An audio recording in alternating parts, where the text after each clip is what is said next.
Thank you all for being here. Apologies for this delay.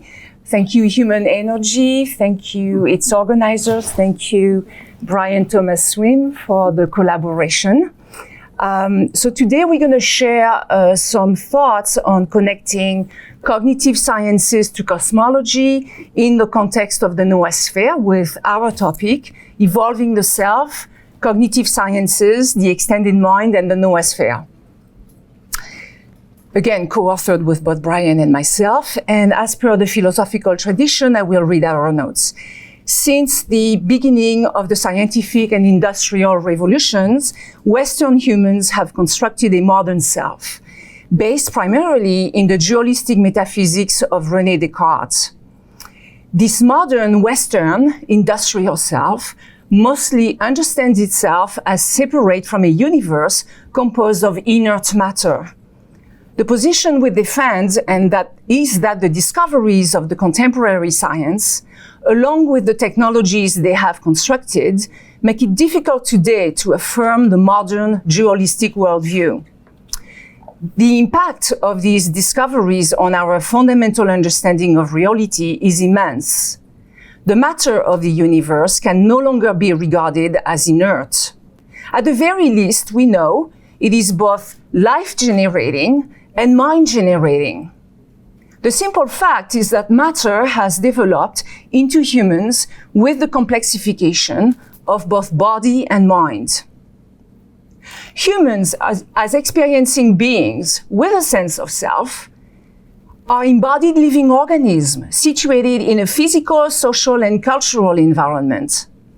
A discussion of human beings as self-organizing, dynamical, complex systems brings forth the process of being that refers to the relational brain-body-world dynamics of the mind, or what we name here dynamical integrationism.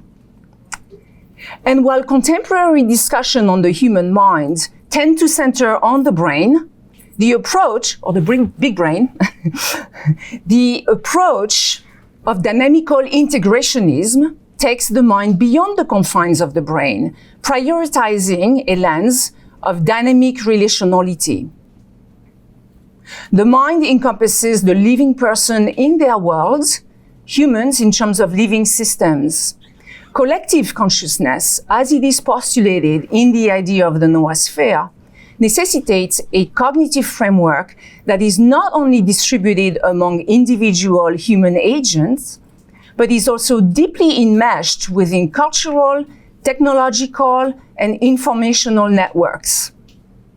By liberating cognitive science from a purely neurocentric framework, the approach of dynamical integrationism opens up analytical vistas that are attuned to the complexities of collective, emergent phenomena like the Noosphere. We now address this point and elaborate on our proposition of the Noosphere itself. Dynamical cognitive scientist Michael Spivey argues that the mind exists on multiple timescales and in multiple dimensions encompassing the brain, body, and environment. This conception of the mind transcends conventional notions of temporality and dimensionality. Spivey shows that from living systems to non-living matter, we can come to everything being mind-like. And as per his quotation, and you can read along if you can here, relations between neurons, bodies, and social groups determine our timeline. The temporal dynamics of who we are takes place at an immensely wide range of timescales. We are millisecond-long synapses between a pair of neurons, seconds-long flows of neural activation patterns between cortical brain regions, minute-long chats between a pair of people, hour-long conversations among several people, year-long social movements between large groups of people, decades-long traditions of industrial use of Earth's natural resources, centuries-long nations that jockey for position with one another, millennia-long conventions of political and belief systems. This perspective on relationality and mutuality holds crucial implications for an understanding of what we are as human beings, our understanding of human nature and the self. Here we highlight the relationality that pervades and transcends physical materiality, because if all we have is physical material, without the self-organizing of how the parts relate to one another, if all we have are the material components of the mind, these are rendered meaningless without the self-organizing relationships that bring them to life. As Francis Halligan's work in cybernetics, complexity, and self-organizing systems makes clear, the dynamical system view posits that the behavior of any complex system can be described in terms of the interactions between its constituent parts rather than the properties of those parts in isolation. Properties are often used to describe the behavior of isolated parts of the system, but they do not provide a complete understanding of the system as a whole. To comprehensively understand complex systems, a more holistic approach is required. From a dynamical system perspective, we thus suggest that the mind, which is itself a complex system, can be understood as a collection of interacting components rather than as a monolithic brain-bound entity. The recognition of the inherent relationality in complex systems, as highlighted by the dynamical systems approach, seamlessly aligns with the recent ascent of embodied cognition within cognitive science. Embodied cognition has significantly evolved over the last 25 years. And from these three seminal works, today we have a number of theories and terms denoting a mind that is not only physically embodied, but also embedded within its surrounding world, inactive in its interactions, extended beyond its biological boundaries, situated contextually, and distributed across various mediums and agents. This emerging perspective has provided a crucial counterbalance to brain-centric, internist views of the mind. These accounts, in their most radical expressions, are taken as externalist views of the mind. While embodied cognition has expanded the debate beyond the neural, we advocate for a more refined integrationist perspective that perceives cognition as a multi-scale interplay among neural, physiological, and environmental variables. With dynamical integrationism, the significance of these factors is context-sensitive and dynamic, precluding a bias toward the brain, body, or environment alone. The approach is to prioritize a lens of dynamic relationality, thus underscoring the variable significance of these diverse factors in cognitive processes.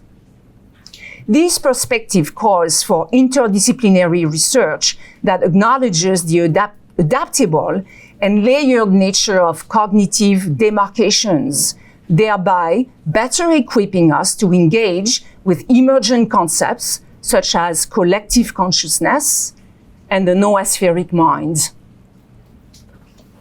Dynamical integrationism refers to a mind which in multifaceted way extends beyond the bounds of the biological human organism, challenging traditional, dualist or materialist conceptions of the mind as an isolated and abstract entity separate from the physical world. Furthermore, as Terry Deacon explores in his book, The Symbolic Species, our unique human capacity for symbolic thought not only liberate us from the here and now, the temporal and spatial constraints of our immediate experience, but functions as an external limb in a distributed cognitive system. Symbols, serving as tools within this framework, extend our cognitive reach and enable us to engage with remote abstract domains. This converges seamlessly with an integrationist framework that can dynamically include brain-based approaches to the mind and theories of embodied, extended, and distributed cognition, proposing a mind deeply enmeshed with its biological, cultural, and technological milieu. And here we highlight a few recent works in cognitive science and philosophy of mind, which in various ways engage scientific perspectives that support our concept of dynamical integrationism. And we will gladly provide these references and other information for further exploration. In our limited time, we choose to focus here on the evolving paradigms of predictive processing, active inference, and the free energy principle that Robert Kuhn referred to in his talk yesterday. Paradigms currently representing a significant integrationist step toward the understanding of the mind, emphasizing the synergy of internal brain models, embodiment, and environment.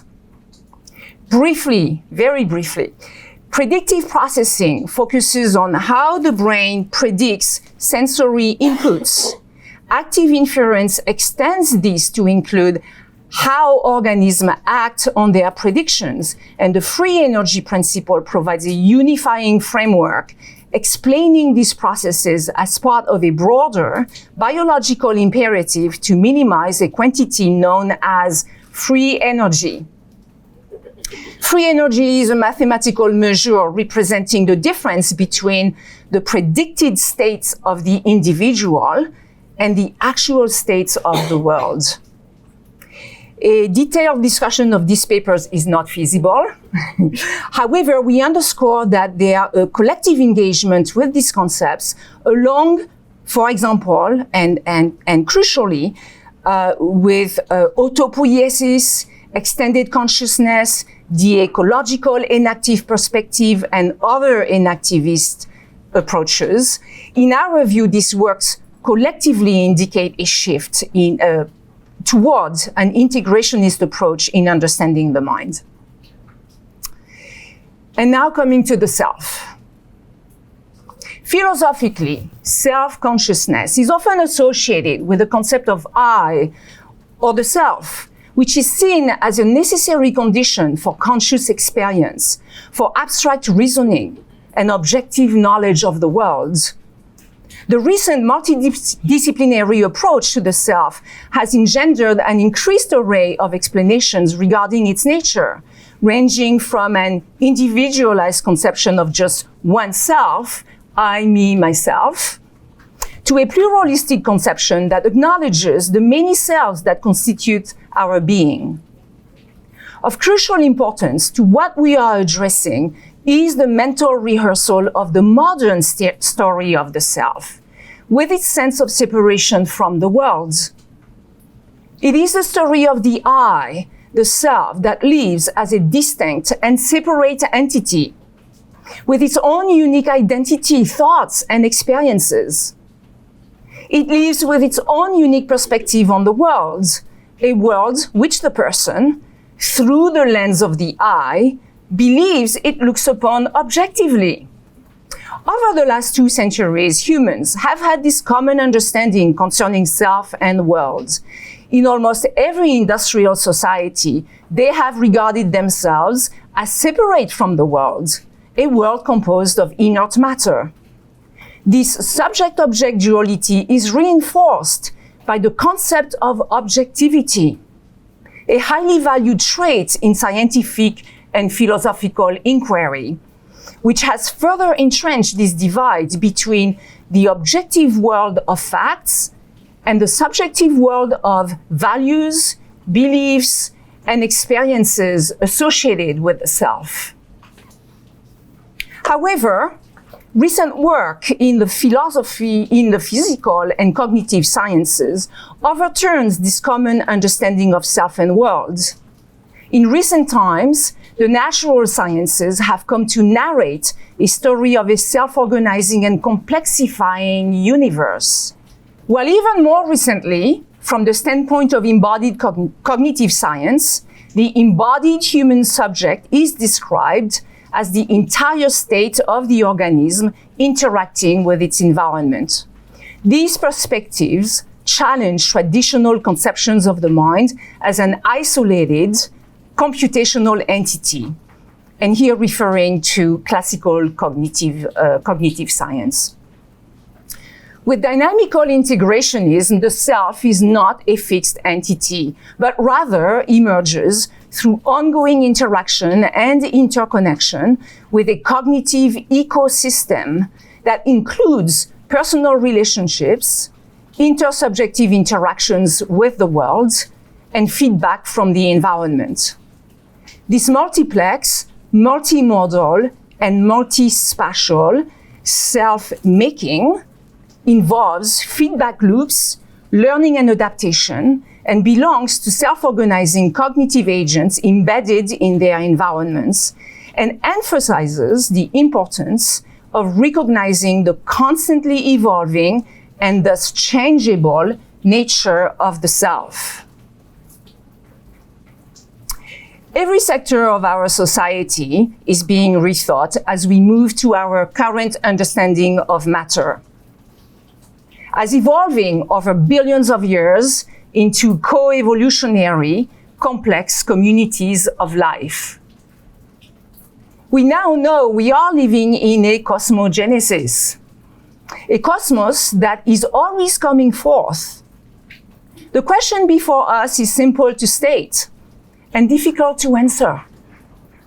If we hope to situate ourselves in the framework of dynamical integrationism and a self-organizing universe, how are we to proceed? Our suggestion is that we need to understand that we are in the process of constructing a noospheric self, where noosphere refers to human thought, which now envelops the Earth. We struggle to articulate the noospheric self because of the constraint of our current understanding, which is grounded in several false assumptions, which dynamical integrationism deconstructs. False assumptions such as thinking that the mind is only in the brain, that human consciousness is ontologically distinct from the objects of its awareness, that there is an irreducible, unchanging self inside us, and that, as noted, matter is insentient. We affirm these are conditioned axioms that can be deconditioned by recognizing that what is presented as fundamental principles are not absolute truths, but rather conditioned beliefs. We can approach knowledge with a greater degree of humility and open-mindedness. We can recognize that our understanding of the world is always subject to revision, and that the process of inquiry requires ongoing re-evaluation of our assumptions. For this revision, we offer here two foundational features of the noospheric self. The first element of this noospheric self is the awareness that we are participating in an enveloping community of beings, and that each human has a unique function and purpose within this larger whole. Such a purpose will be difficult and even impossible to articulate in all its details, for it is a purpose that calls us in the present in vague and intuitive ways. Humans are attracted toward the future by potentialities, which are not entirely subjective, but arise from our place in the universe as a whole. The noospheric self realizes that it is a leading edge of a 14 billion year creative evolution. Knowledge of our embeddedness in the universe is a first step. We experience our thinking process as invented by our ancestors, some of whom lived millennia ago. All those ancient inventions are still at work in the structures of our language, in the functioning of our cells, and in the algorithmic patterns of our DNA. The dynamical self is embodied and embedded in the world. We are learning to understand and to experience ourselves as a cosmic flow of events, now in the forms of a human being. We are learning that we participate in an extended, mind-like process that began billions of years ago. The diachronic self uncovers a new story, a new self-narrative that speaks of the continuity of humanity's self-identity. A story extending across different experiences and situations, and encompassing our distant past and future selves. The first element of the noospheric self is the awakening to the reality that when we think, it is the universe as a whole thinking through its most recent creation. The noospheric self identifies with the creativity of the universe. The second core element of the noospheric self is the awareness that relationships are the foundational source of the universe's creativity from the very beginning. Humans already understand relationships to refer to the connections between entities, such as people, objects, or ideas. Here we emphasize dynamical relationality, referring to the more fundamental nature of being in relation to other entities. Relationality as such emphasizes the more pervasive interdependence of all things, and the way in which each entity is influenced, shaped, and constituted by its relationships with other entities. In this, we are also referring to the enactive thought, to relationships that extend to the larger network of dynamical relationships that make up the world. Much like Michael Jacob shows in his elaboration of the noosphere mapping, proposing the scalar interconnectedness from cellular biology to human society and ultimately the noosphere, our approach of dynamical integrationism similarly posits that entities, be they elementary particles or higher order organisms, exist in a network of dynamic relationships that transcend individual scales. In relationship with another, our deeper identity is ignited. In our universe, creativity rests upon this relationality.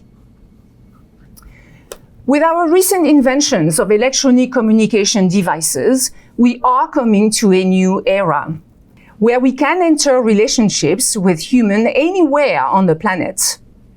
This was never possible until recently. With our invention of the internet and data banks, we draw from the knowledge and wisdom of every culture today and back through time. All of these relationships are generative. They are coming into actuality for the first time in millions of years of human existence. The second core element of noospheric cells is the excitement of discovering that through our relationships, we are bringing forth new dimensions of human knowing, new dimensions of human cognition that have not existed before and that will shape the Earth community in ways beyond the current limits of our understanding. We conclude by saying that by embracing the framework of dynamical integrationism, addressing the mind as existing on multiple time scales and in multiple dimensions that encompass brain-body world, we can find our way beyond the non-viable assumptions of modernity. We can find our way beyond the conceptions of the self as fixed, irreducible, brain-imprisoned, and ontologically other than the universe. The new self emerging within the self-organizing ecosystems, planets, and universe we are calling the noospheric self. We are entering into an era of generativity never previously possible in the history of the human journey.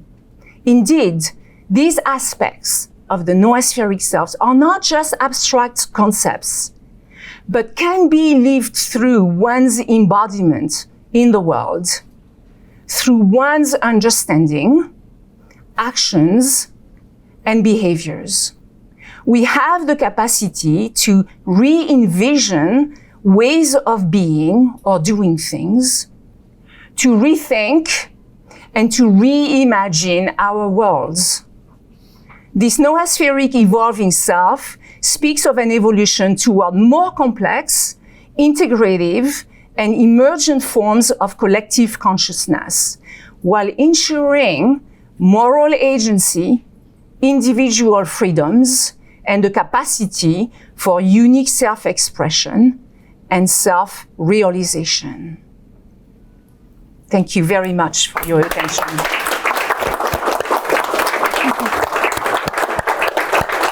Thank you.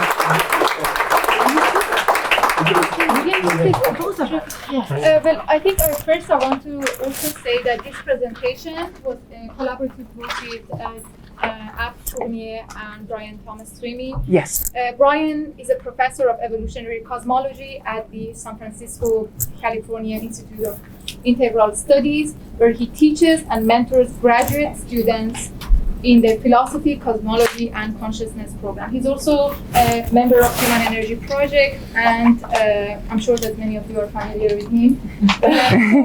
What we're going to do now is that if you have any question, please ask your question and address it to speakers. And I think it would be great if two or three of you stay here. Yeah. So that Yeah. We're not going to leave. That's the first question. Thank you so much. And firstly, Monica, thank you for a fascinating, excellent. Maybe introduce yourself. Oh, sorry. My name is Heinrich Volnick. I'm a physician from Johannesburg, South Africa, and also a fellow of the Ubuntu Global Network. Thank you, Monica. That was a great sweep, panoramic sweep of cognition. And thank you also, Abre, for a very fascinating talk Thank you. on cognition and Noosphere. Monica, when you spoke, you mentioned something that I found fascinating: communication across time. And it reminded me of an indigenous knowledge system in Southern Africa called Ukama. And Ukama speaks about not just human and environmental interconnectedness, but it speaks about cosmic solidarity. And also speaks about interconnectedness across time, past, present, and future, so trans-temporal, which is boggling to the Cartesian mind, of course. Yeah. The question I have, though, is that these and many other indigenous knowledge systems are deeply felt and held by a large portion of the global human family. And how do we better draw from them, not as sort of supplementary, sort of nice to haves, but as an integral, sort of central pools of knowledge distilled over generations in a way that not only helps us to better understand, but ultimately galvanize noospheric emergence. Thank you for that question. I thought a lot about that actually, because it's so important. So if what is real is relations and not bits of matter isolated in some external action, be it God or law imposed. If what is real, then what is important is that we amplify through in our own lives. I mean, that's where our action is at. It's not going around with colonialism and imposing, or everybody telling everybody else what to think and expressing our opinions and attacking and arguing and debating. There's room for some of that in dialogue, But what's really important is that we amplify through our personal relationships in our lives with our families, and start where you're at, and that's where the world is built. And if we understand that what is real is our relationships and that we are world building, and so it's important not to. I mean, people have said, "Oh, you got to go tell this. You got to go." No, it's like, are we supposed to tell the indigenous people that, oh, we got a new idea here, take it on? I mean, that's just more of the same. What we have to make room is for others to breathe. And I think what is it that you've been? I heard it that you've been onto idea is how can I be so that others can be, something like that. Yeah, so it's like that's up to you, to grow that and to find ways, because differentiation is the other side of unity. It's more personal. So unity is differentiating. We come together, and so I love that. Thank you so much. That was wonderful. I can't wait to listen to it again and take better notes. So there's so many things I could ask about, but one is potentialities reaching to us and recognizing that we are one interconnected, co-arising, co-evolving being arising as these individual pixels of this one unified, incredible field. And so recognizing also that there are multiple dimensions that we are only now becoming aware of that transcend even the physical noosphere. How do you experience or know or imagine that we would become more and more aware of the guiding becoming of the noosphere that includes these transcended dimensions? And things like synchronicity. No, go ahead, Brian. They want to hear you. Inspiration. Anyway, question was for everyone. I want to invite Brian, who has not talked Okay, yet. I do know a lot about what you're asking, right? Because I've read Abre's work.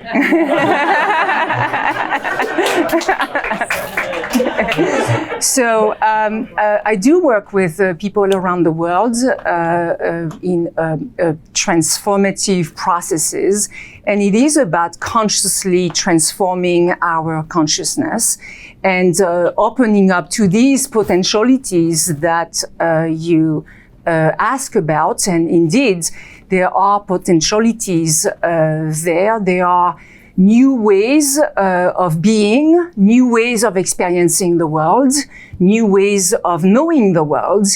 And for the previous questions, I have the indigenous in me. We all do have. And reaching, it's really opening up to these dimensions that are already here, dimensions that perhaps with our modernity, we've had to kind of let fall away so that we could continue to open up to higher dimensions of cognition, right? Because there's only so much bandwidth that the human mind has, right? You look at the conscious mind, it's 4-7% of the mind, the rest is all non-conscious. Well, there is a lot there and a lot of power there. So our potentialities are there, I would say, and making that conscious is the work of transformation. Thank you. Question on the back.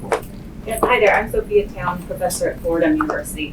I'm going to try to see if I can get this all out because my brain is swirling right now.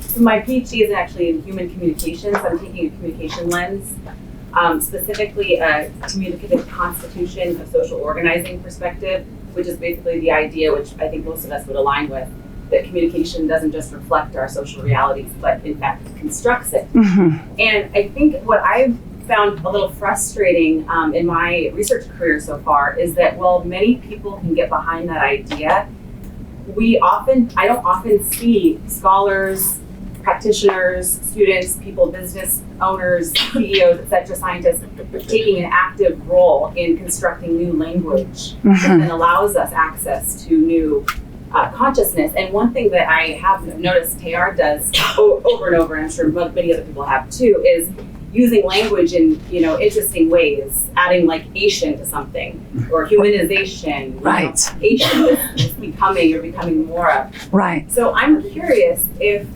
and one other thing, so that's kind of the context of the background of my question.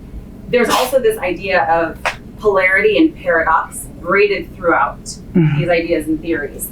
And at least in Western, society, we really struggle with paradox because our language metaphorizes our world in either or terms. So I've been thinking like, how can we create a paradoxation of our language, or how do we get people to really live and enact paradox so we can kind of expand how we not only solve problems, much of our problems aren't solvable, but be with those problems, navigate those problems in a more multiplex way. You talked about it's challenging for us to articulate, or we need new stories, narratives. All of that, implies language, but maybe because human communication seems so practical to many of us, we often don't take an active role in reconstructing it. So I apologize for the long-windedness. No, that it all makes sense. It all makes sense. I can talk about. Yes, I'd love to hear. You want to get started? Both of you should respond, and if you leave anything out, I will. You don't want to talk today. Well, no, I mean seriously. Go ahead. One of the things that, I would like to suggest that maybe for us, paradox is an artifact of a prior structure of experience. I thought a lot about this.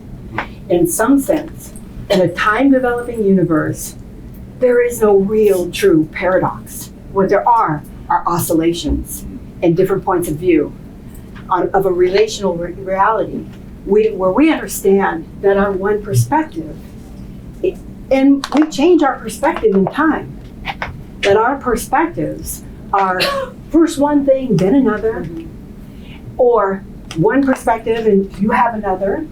And in some sense, paradox is an artifact of what is remaining, at least in some depth, a dualistic perspective. And I like more the idea of complementarity. Maybe from Bohr, who said the opposite of a great truth. Opposite of a fact is a fiction, but the opposite of a great truth, a profound truth, may be another profound truth. So we have to get used to not having the certainty to even call something a paradox and to try to, unite it in one. It's not unitable, except for at a higher level. Yeah, thank you, Monica. This is nice. Just right now on the spot, for me, paradox is we have a dominant way of everyday consciousness in our everyday living, and at least the global West, there is a dominance of linearity. We think linearly, so paradox in that context is going to be a problem. However, there is a kind of consciousness, states of consciousness that people can engage, come to, that are broader. It's not the narrow linear view, broader dimensions of consciousness. And when entering that space, the paradoxes can be there and are no longer problems. Ambiguity is no longer a problem. Ambiguity is something to live with, to live through. So we have to, for me, it's like, again, with the work that I do with people, moving into these other states of consciousness, there are other realizations that are possible, and that somewhat remove these obstacles of paradox. One can be comfortable with paradox, right? Would that answer a little bit more your question? Thank you. Yeah. I'm excited to go back and listen to it because I'm trying to take notes. Right, okay. Yeah, it does. I think my frustration still comes a little bit in how we construct and enact language in new ways. Right. our communication specifically so that we can bring those ideas that you both mentioned so beautifully to light in a way that people Right. have access to. So- you can live what you're saying instead of just intellectualizing. So thinkers like to come up with their own vocabulary or new words every so often, but not too many, because otherwise it's disjointed and it's no longer scientific and it's no longer acceptable philosophy. So there is a Even the structure of our language is verb now, not object verb, you know. David Bohm worked with that, with a real mode. Maybe some of you have heard of it, where he tried to develop, at least theoretically, a new language that could reveal the deeper interconnectedness of flowing motion. Just, I think, because we have only 2 minutes left, I would like to get some other question. One from here, and then you. So please. Hi, my name is Penny Very, Washable. very quickly. I'm a retired professor from St. Mary's College, and my field was philosophy of religion, way back when I did my dissertation on Alfred North Whitehead and the concept of sociality as being fundamental to the whole process, theology, philosophy, environment.